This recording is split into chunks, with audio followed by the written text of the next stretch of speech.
আসসালামু আলাইকুম। আমি বিভিন্নভাবে জানতে পারলাম যে আমি কেন মিডিয়াতে অনুপস্থিত।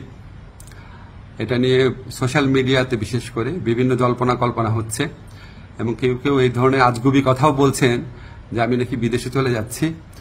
আমি সবাইকে আশ্বস্ত করতে চাই যে এই ধরনের কোনো পরিকল্পনা এমনকি চিন্তাও আমার মাথায় নাই, প্রশ্নই আসে না।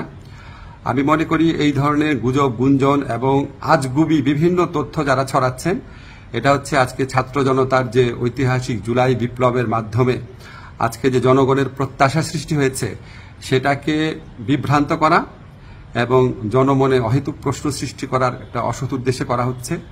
আপনারা কেউ বিভ্রান্ত হবেন না।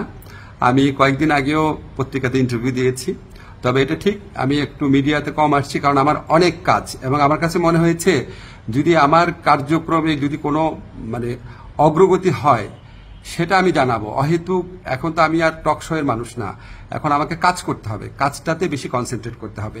তো আমার প্রবাসী কল্যাণ মন্ত্রণালয় এবং আইন মন্ত্রণালয় দুই ক্ষেত্রেই কিছু অগ্রগতি হচ্ছে।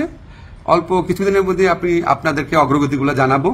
আর এই ধরনের গুজব গুঞ্জন যারা রটাচ্ছে তাদেরকে আমি অনুরোধ করব মিনিমাম ইনভেস্টিগেশন করে তারপর এগুলি বলেন, না হলে মানুষ তো আপনাদেরকে মিথ্যাবাদী ভাববে, ঠিক না?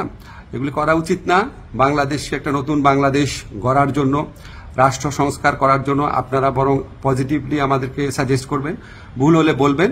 একদম সম্পূর্ণ আপনার আজগুবি, একদম অবিশ্বাস্য, অকল্পনীয় তথ্য এগুলি দেওয়া তো কোনো মানে হয় না। এটা এক ধরনের চরিত্র হননও। তো এগুলি করা ঠিক না। আপনারা আশা করি সকল বিভ্রান্তির অবসান ঘটবে আমার বক্তব্যের মধ্যে দিয়ে। সবাই ভালো থাকবেন। ধন্যবাদ সবাইকে।